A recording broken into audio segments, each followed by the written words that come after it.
টুমটুম টেরাও। এই কি হয়েছে? কি কান্না করতেছ কেন? আরে কান্নাকাটি করতেছ কেন বলো?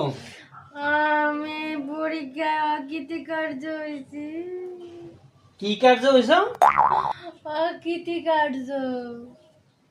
শুদ্ধ করে কাউ কি লিখে ফেল মারছে হেরে করতে পারো না? ফেল তো মারবাই। তোমরা পারো? তোমরা স্টুডেন্টরা পারো? কোনো পারো না। বিগত এত বছর তো খালি পাস পাস প্লাস আর প্লাস আর সুবহানাল্লাহ প্লাসের চড়ে মনে করবেন যে এসএসসি পরীক্ষার্থীদের আর এইচএসসি পরীক্ষার্থীদের প্লাসের চড়ে মনে করবেন যে সব শেষ, অথচ নামটা পর্যন্ত উচ্চারণ করতে পারে না এই সমস্ত স্টুডেন্টরা। খালি প্লাস আর প্লাস, খালি প্লাস পেয়ে গেছে এতদিন।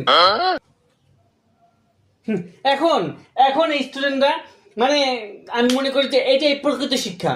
লেখাপড়া করবা পাস করবা, লেখাপড়া করবা না তো ফেল। অকৃতকার্য, ফেল মারছে আবার অকৃতকার্য করে।